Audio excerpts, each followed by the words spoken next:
नमस्कार।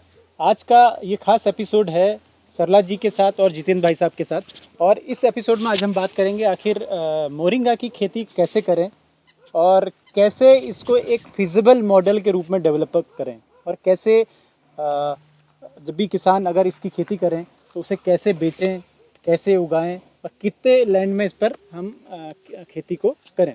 तो जितेंद्र भाई साहब, ये आपका खेत है, ये कितने एकड़ में है और आपने कब इसकी शुरुआत की और किन परिस्थितियों में शुरुआत की? जी नमस्कार रोहित जी, धन्यवाद हमें टाइम देने के लिए जी। और हमारी बातें दूसरे किसानों तक और समाज तक पहुंचाने के लिए जी। ये जी 4-5 साल पहले मैंने बीज लगाए थे जी। और ये एक्सपोर्ट क्वालिटी का मोरिंगा है जी। मोरिंगा कई तरह का हो सकता है, ये साउथ इंडियन वैरायटी है मोरिंगा ओलेफेरा बेसिकली, अगर बायोलॉजिकल नोमेनक्लेचर के हिसाब से बात करें तो इसमें जहाँ तक किसानी का सवाल है कि इसकी किसानी करनी है मैंने, तो अब इसमें 2 कैटेगरी आ सकती है आपकी। एक तो आप फलियों के हिसाब से करना चाहते हैं, अच्छा, या फिर आप पत्ते के प्रोडक्शन के हिसाब से करना चाहते हैं। अच्छा, इन्हीं में तो फलियां भी लगती हैं? जी जी जी बिल्कुल लगती है। अगर आप ध्यान से देखेंगे तो अभी फूल आना चालू हो गए हैं। अच्छा, इस पे नहीं दिखेगा तो दूसरे पौधे पर आपको दिखाऊंगा मैं जी। और यदि ये फलियों के हिसाब से किया होता मैंने तो इसकी कटिंग नहीं की होती और इस पर अभी तक फूल आ चुके होते, जैसे आप वो बड़े पौधों पर देख रहे हैं। अच्छा, तो ये प्रूनिंग की आपने? जी जी प्रूनिंग की है। उसके बावजूद यदि आप धीरे से देखेंगे, देखिए मैं आपको फूल दिखा देता हूँ इधर, ये फूल आना चालू हो गए हैं इस पर। अच्छा, ये देखिए। और इस पर अभी मानसून के सीजन में और ये अभी फलियां आना चालू हो जाएंगी, मानसून से पहले फलियां आ चुकी होंगी। अच्छा जी। तो फलियों का और पत्तियों का 2 तरह से जी 2 कैटेगरी में डिवाइड कर सकते हैं।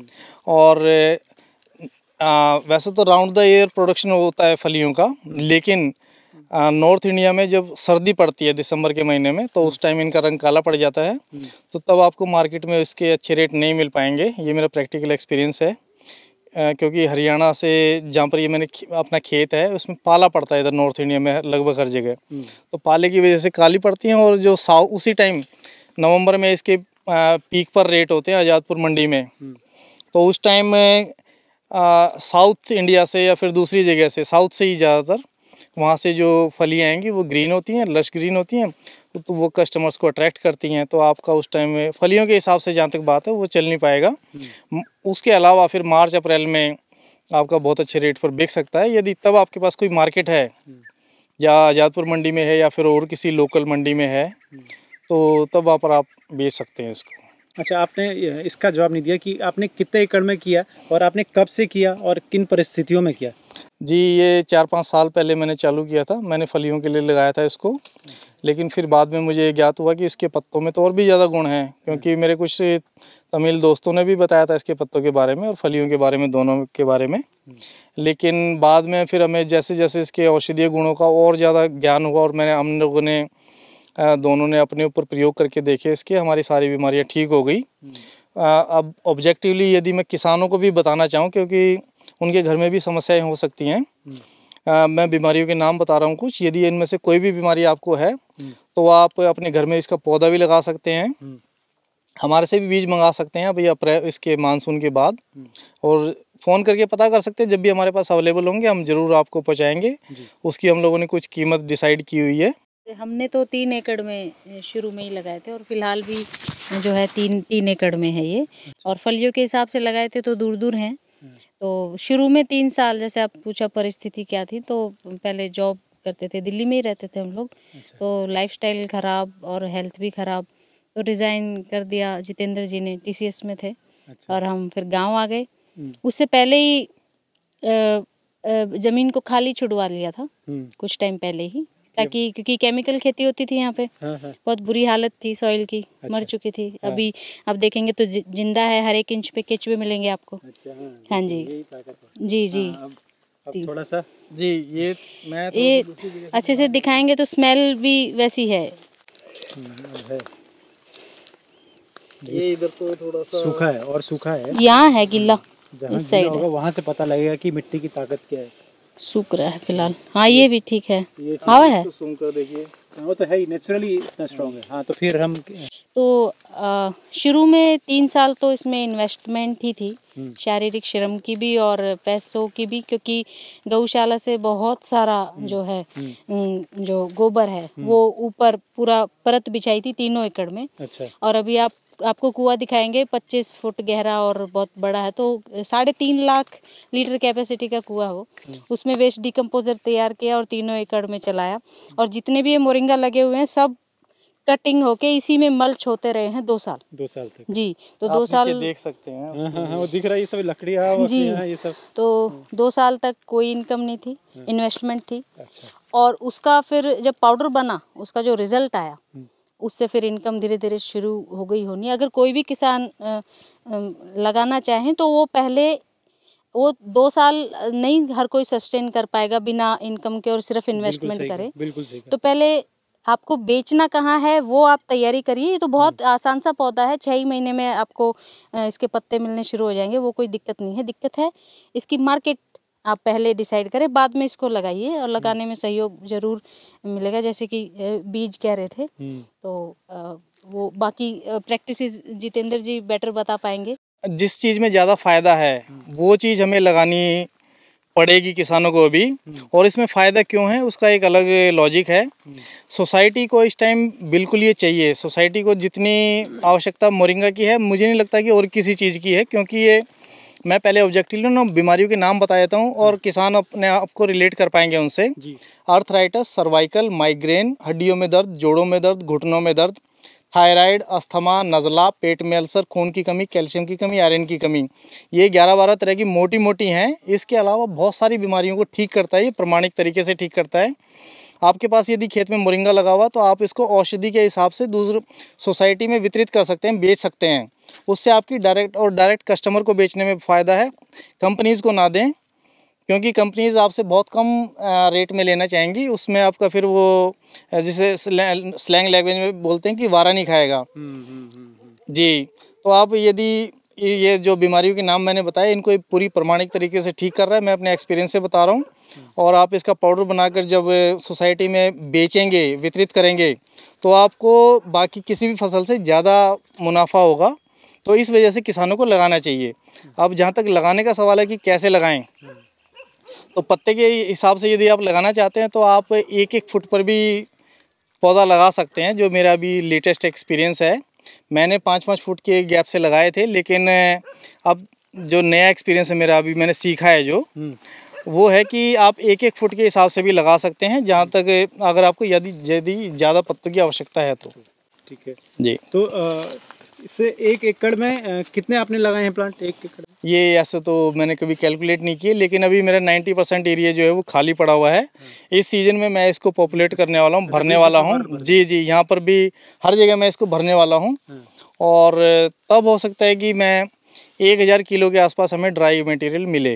अच्छा, तो आप ये बता रहे थे कि भाई आप कैसे मार्केटिंग करते हैं? जी, मार्केटिंग कैसे शुरू की, पहले तो हम लोगों ने अपने आप खा के देखा और हमारे 10-15 दिन में ही सारी व्याधियाँ समाप्त हो गई। उसके बाद फिर हम लोगों ने धीरे धीरे अपना मीडिया चैनल वो भी बनाया, यूट्यूब चैनल बनाया, उस पर भी फेसबुक पेज से इसके बारे में बताना चालू किया, आसपास के लोगों में अपनी कम्युनिटी में बताना चालू किया। तो बहुत लोगों को जो डॉक्टर से भी ठीक नहीं हो पाते लोग, वो मोरिंगा से ठीक होते हैं बहुत सारी बीमारियों में। इवन हमारे से जो पीजीआई के डॉक्टर्स हैं वो अपनी फैमिली के लिए, सीनियर डॉक्टर्स, नॉर्मल डॉक्टर नहीं, सीनियर डॉक्टर्स रेगुलर हैं। एक डॉक्टर साहब हैं, तो वो एक हेल्थ के हिसाब से मंगाती हैं। अच्छा, जो जागरूक डॉक्टर हैं वो इसको और यूज करते हैं। एक मेन चीज़ है, जिनको टीबी हो जाता है ना, ये एम्स में रिसर्च मिलेगी आपको, गूगल में एम्स में रिसर्च हुई थी। जो टीबी के मरीज हैं उनको 2 हिस्सों में बांट दिया गया, 1-1 साल का उनका कोर्स होता है। एक ग्रुप को मोरिंगा के साथ जो उनका ट्रीटमेंट था वो चला, मोरिंगा पाउडर उनको साथ में दिया गया। दूसरे को सिर्फ दवाइयाँ दी गई। तो जिस ग्रुप का मोरिंगा साथ चल रहा था, मोरिंगा कंटिन्यू खा रहे थे, क्योंकि टीबी की दवाइयों के लिवर पे बहुत गंदे इफेक्ट आते हैं, तो वो 6 महीने में ही क्योर हो गए मोरिंगा के साथ और उनको कोई साइड इफेक्ट नहीं आए। ये एम्स की रिसर्च थी। और जिस ग्रुप को मोरिंगा नहीं चल रहा था, सिंपल दवाइयाँ चल रही थी, उन्होंने अपना पूरा टाइम लिया, जो भी साइड इफ़ेक्ट आने थे वो सब आए। तो ये इतनी ऐसी ऐसी रिसर्च है, उसके बावजूद भी इंफॉर्मेशन नहीं है और इतनी अवेयरनेस नहीं है, तो ये बड़ी दुख की बात है। अच्छा, तो एक चीज़ मैं ये बता रहा था कि हम लोगों के पीछे भी बात हो रही थी कि देखिए आप लोगों ने तो एक सक्सेसफुल मॉडल क्रिएट किया है, आप लोग अब नामी लोग हैं मोरिंगा पर काम करने वाले हरियाणा में, लेकिन सक्सेस स्टोरी हैं तो फेलियर स्टोरीज भी होती हैं। तो क्या सक्सेस की गारंटी कैसे होती है, क्या फेलियर स्टोरीज होती हैं इस फील्ड में काम करने की? जी, सक्सेस का तो ऐसा है कि शुरू में तो हमने जैसे एकदम से तो रिजल्ट आए नहीं, एकदम से तो हम हर जगह पहुँचे नहीं, और अभी भी हम 1% ही लोगों तक पहुँच पा रहे हैं। तो शुरू में तो जैसे स्टेडियम है, यहाँ पे स्पोर्ट्स के बच्चे हैं, तो स्टेमिना बढ़ाता है ये, तो हमने फ्री में भी दिए, लेकिन फ्री में दिए जिनको उन्होंने, उनमें से 1-2 लोगों ने ही खाए, वो हमें तब पता चला जब वो वापस आए, क्योंकि रिजल्ट आने थे, वो आए उन पे, बाकियों से पूछा तो उनके वैसे ही रखे हैं, क्योंकि वो फ्री में थे। और फैमिली ने खाए, उनको रिजल्ट आए, फ्रेंड्स ने खाए, उनको रिजल्ट आए, ऐसे ही माउथ पब्लिसिटी बढ़ती गई। फिर एक यूट्यूब जैसे जैसे अभी आप आए हैं, इस तरह से उनकी फैमिली में किसी को प्रॉब्लम थी, क्या था अभी भूल चुके हैं हम, तो वो यूट्यूबर आए कि बहुत बढ़िया चीज़ है। अभी तक हम सहजन के खेत पे थे, मोरिंगा के खेत पर थे, अब यहाँ आ गए हैं बैठक पर, हम इस बेड पर बैठे हैं। यहाँ पर बैठने की वजह ये है कि कैमरा जो है बहुत गर्म हो गया था, उसने कहा कि भैया थोड़ी देर रोक दो, तो अब हम यहाँ पर आ चुके हैं। तो जहाँ पर हमारी बात ख़त्म हुई थी जी, कि आपने मार्केटिंग, आपने बताया कि यूट्यूब चैनल स्टार्ट किया, तो अब फिर क्या हुआ? जी, मार्केटिंग वैसे अभी याद नहीं आएगा, बट बहुत चीज़ें की थी हमने, बहुत चीज़ें, क्योंकि फार्मिंग तो हमने कर ली थी, लेकिन अब उसको अवेयरनेस बिल्कुल भी नहीं है, जीरो अवेयरनेस, तो सेल नहीं होगी। तो हम अपने खेत में ही मल्च कर रहे थे, हमें कोई प्रॉब्लम नहीं थी, क्योंकि हमें ज़मीन को भी बहुत ताकतवर बनाना था। और फ्री में हमने जो हमारा गांव का प्लेग्राउंड है, वहाँ से आसपास के बच्चे भी आते हैं, हमने बहुतों को पैकेट बना के दिए कि आप प्लीज़ यूज़ करिए, इसके रिज़ल्ट देखिए, स्टेमिना अच्छा होगा इससे, और जो बीमार लोग थे उनको भी दिए। बट एक सोच है कि कोई चीज़ फ्री में मिलती है तो वो सीरियसली नहीं लेते लोग, तो कुछ 1-2% ने ट्राई किया, वो रिज़ल्ट अच्छे आए, तो वो रिपीट हुए हमारे पास। ऐसे कर कर के फैमिली हो गए, फ्रेंड्स हो गए, आसपास के जो लोग हो गए जो बीमार हैं, उनको हम ज़बरदस्ती समझा के दे के आए, तो रिज़ल्ट आने लग गए धीरे धीरे। तो कहीं पे दूर दूर तक फिर पाउडर जाने लग गया, थोड़ी मात्रा में, बट वो माउथ मार्केटिंग, जैसे मुझे रिजल्ट आएगा तो मैं अपनी फैमिली को, फ्रेंड्स को ज़रूर बोलूँगी कि ट्राई करिए, बहुत अच्छी चीज़ है। ऐसे ही करके फिर सोशल मीडिया पे हमने भी जैसे फेसबुक पेज बना लिया, हस्बैंड वाइफ फार्म के नाम से, एक यूट्यूब चैनल बना लिया, उस पर हम अपने खेत की और बता रहे हैं कि एक अच्छी क्वालिटी का मोरिंगा और मिट्टी में जान होनी चाहिए, और आप ज़रूर खाइए, डॉक्टरों की ज़रूरत नहीं पड़ेगी। करते रहे, फिर एक जैसे आप अभी आए हैं, इस तरह से यूट्यूब चैनल वाले, टेक्निकल फार्मिंग वाले, वो तो 3-4 साल से शुरू से ही जुड़े हुए हैं, बहुत सपोर्ट करते हैं। बहुत अच्छी चीज़ है, सपोर्ट होना चाहिए, हमारा तो यही विचार है। और मैंने भी कहीं से आप किसी अखबार में पढ़ा था, तब मैं यहाँ खिंचा चलाया, मेरा बहुत दिनों से मन था कि आपसे बात करूँ, आज मौका मिला। जी। तो हाँ, तो जैसे फिर हमारी वीडियो चली जी, फिर और लोगों तक पहुंचा, और वो मल्टीप्लिकेशन जो हमारे कस्टमर्स हैं, उनको वो जो मल्टीप्लाई हो रहे हैं, वो हमारी सोच से अब ज़्यादा हो रहे हैं। जितना हमारा 3 एकड़ का मोरिंगा वो कम पड़ने लग गया है, हम बढ़ाते भी हैं, हर साल नए बीज लगाते हैं, लेकिन कस्टमर कंपैरेटिवली ज़्यादा बढ़ जाते हैं, तो हर साल सर्दियों में हम आउट ऑफ स्टॉक हो जाते हैं, हम कितनी भी कोशिश कर लें। तो अभी फ़िलहाल हम आउट ऑफ स्टॉक हैं, 3-4 दिन में रेडी हो जाएगा जी। तो वो रिज़ल्ट जब आता है ना, और जब लोग अभी एक पैकेट मंगाया किसी ने, अभी थोड़े दिन पहले की बात है, उनको इतना बढ़िया रिज़ल्ट आया, उन्होंने इकट्ठे 40 पैकेट मंगाए कि मैं अपनी कॉलोनी में बांटूंगा, तो 40 लोग खाएंगे, वो 400 बनेंगे। तो वो एस्टिमेट अब गेयर इतनी तेज़ी से लग रहे हैं कि हमें अब संभालना थोड़ा सा मुश्किल लग रहा है। अच्छा, तो अब मैं जितेंद्र भाई आपसे एक बात करूंगा कि आपने लगा लिया, सहजन की खेती शुरू कर दी, भाई बीमारी का भी खतरा है, आप किस तरह की दवाइयाँ, क्योंकि आप ऑर्गेनिक का दावा करते हैं, तो आप उनका बीमारियों से बचने के लिए वो सब चीज़ें कैसे मैनेज कर रहे हैं? जी, ये आपने बहुत ही अच्छा प्रश्न किया है। तो ऑर्गेनिक का दावा हम लोग करते हैं और प्लीज़ हमें टेस्ट कीजिए। ये मैं अपने किसान मित्रों को और जो हमारे कस्टमर्स भी इसको देख रहे होंगे, मैं दोनों को चैलेंज करता हूँ, तो हमारे खेत पर आके देखिए, हमारी मिट्टी चेक कीजिए और जब आप पूर्ण तरह से संतुष्ट हो जाएं तो फिर किसान भाई सेम चीज़ जो हम लोग करते हैं वो कर सकते हैं। अब जहाँ तक आपने पूछा कि बीमारी के लिए क्या करते हैं, तो नॉर्मली गौमूत्र, नीम का तेल, ये सारे मेथड हैं अपनी जगह, बहुत बढ़िया हैं, और लेकिन इनमें एफर्ट ज़्यादा लगते हैं, हमारे पास उतना समय हो नहीं पाता। लेकिन फिर इसलिए हम लोग सर्टिफाइड ऑर्गेनिक कंपनीज जो हैं, बड़ी कंपनीज जैसे ग्रीन प्लेनेट है, हालांकि ऐसे नाम लेना उचित नहीं है, लेकिन फिर भी हम लोग उनके प्रोडक्ट का यूज़ करते हैं।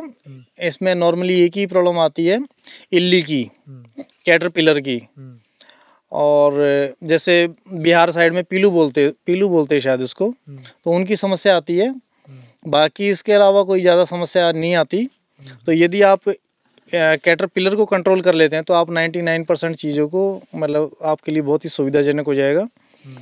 और उसके लिए हम लोग उनकी जो दवाइयाँ मारते हैं, सर्टिफाइड ऑर्गेनिक प्रोडक्ट्स का प्रयोग करते हैं जी। अच्छा, तो क्या नीम ऑयल वगैरह किसी चीज़ का इस्तेमाल होता है कि उससे कुछ वो एक सॉल्यूशन बनाना पड़ता है, अच्छा, जिसके अंदर कैटरपिलर मारने की दवाई भी होगी जो कि ऑर्गेनिक होगी जैसे मैंने बताया, और साथ में नीम ऑयल भी उसके अंदर डाला जाता है। अच्छा, अगर अभी पानी जब आप लगाते हैं, सिंपल पानी लगा देते हैं या कुछ गोबर गौमूत्र करके कुछ? जी जी जी जी, हम लोग सिंपल, जो मैंने शुरू में जो फार्मिंग इसकी चालू की, तो मैंने 3.5 लाख लीटर की कैपेसिटी का एक टैंक है, उसमें गोबर, गौमूत्र और पानी और इन सब को मिक्स करके, और साथ में वेस्ट डिकम्पोजर जो NCOF गाज़ियाबाद कृष्ण चंद्रा जी ने जो बैक्टीरिया सॉल्यूशन तैयार किया हुआ है, वेस्ट डिकम्पोजर का इसमें मैंने बहुत ज़्यादा प्रयोग किया है। और मेरी बाकी सभी किसान मित्रों से यही सलाह है उनको कि जितना ज़्यादा आप उसका वेस्ट डिकम्पोजर का प्रयोग करेंगे, उतना ही ज़्यादा आपके खेत में बैक्टीरिया काउंट बढ़ेगा। बैक्टीरिया काउंट बढ़ने से जो लास्ट में जो बैक्टीरिया को खाएंगे, एक पूरी साइकिल होती है, बैक्टीरिया को प्रोटोजोआ खाएंगे, प्रोटोजोआ के फिर ऊपर जो फूड साइकिल में आएंगी, माइक्रो लेवल पर जो इकोसिस्टम होगा, उसमें सबसे लास्ट में केचुआ आता है। तो बेसिकली कहने का तात्पर्य है कि जितना ज़्यादा वेस्ट डिकम्पोजर डालेंगे, केचुओं की संख्या उतनी ही ज़्यादा बढ़ेगी। पाउडर कैसे बनाते हैं? अच्छा, पाउडर बनाना है कैसे? ग्राइंडर से इस्तेमाल कैसे होता है? जी, हम लोगों ने गुजरात से एक पल्वराइजर मशीन लेके आए हुए हैं, उसमें अलग अलग तरह की छलनी होती है। तो जैसी छलनी, आप मोटी छलनी लगाएंगे तो मोटा पाउडर निकलेगा। हम लोगों ने ऐसी छलनी लगाई हुई कि जो बहुत ही बढ़िया क्वालिटी का मोरिंगा पाउडर निकाल रही है, और इसके बहुत ज़बरदस्त रिजल्ट आ रहे हैं बड़ी कंपनीज में। और हमारे पाउडर में यही अंतर है कि बड़ी कंपनीज का ज़्यादातर ना टेल्कम पाउडर जैसा पिसा हुआ पाउडर होता है, वो ज़्यादातर अपनी अशुद्धियों को छुपाने के लिए बारीक पीसते हैं लोग। हमारे में हमने क्वालिटी के हिसाब से मोटा रखा हुआ अपने पाउडर को, क्योंकि हम लोग पहले से ही पत्तों की छटाई करते हैं। ज़्यादातर हमारे में पत्ता होता है, डंठल को हम लोग वैसे भी सॉर्ट आउट कर देते हैं पहले ही, मैकेनिकली हाथों से सॉर्ट आउट करवा देते हैं। तो हम मोटा पीसते हैं अपने पाउडर को, उसके ज़्यादा इफेक्ट है पेट की बीमारियों को ठीक करता है करने के लिए। और टेल्कम पाउडर की तरह जैसे कंपनीज पीसती हैं, वो इसलिए पीसती हैं ना तो वॉश किया होता, उसमें डंठल भी होते हैं ताकि वो दिखे नहीं। हाँ, छटाई सफाई वो सब चीजें बिना किए ही बस डाल दिया ना वो छनता, और हम 2 बार छानते भी हैं पिसने के बाद, अच्छा, ताकि जो बची हुई कुछ डंडियां हैं, छोटी छोटी डंडियां पत्ते में भी होती है, वो निकल। हाँ जी, तो ये तो बहुत अच्छी चीज़ है और बहुत सही तरीके से इन्होंने काम किया है, तब जाके एक सक्सेसफुल मॉडल क्रिएट किया है। और जितना TCS में इनकम थी, उतनी अभी 4-5 महीने में आराम से हो जाती है, मतलब आधे साल में ही हो जाती है। मैं वही मकसद था एटलीस्ट, मैंने भी एक सही जमाया जॉब छोड़ा, तो मैं भी अब अल्टरनेट ऐसे ही तलाशता हूँ ताकि घर परिवार चल सके। तो बहुत अच्छी बात है कि अगर किसानी से, खेती से हम ऐसी चीज़ों को डेवलप कर ले रहे हैं। वैसे 3-4 साल लग गया हमें जी, उससे पहले इन्वेस्टमेंट ही हो रही थी। हाँ, तो अभी हमारे पास रिटर्न आने लग गया है, धीरे-धीरे आने लगा। हाँ जी, तो खेती यही है, खेती तो जितना इन्वेस्ट करेंगे उतना अच्छा हमको रिजल्ट मिलेगा।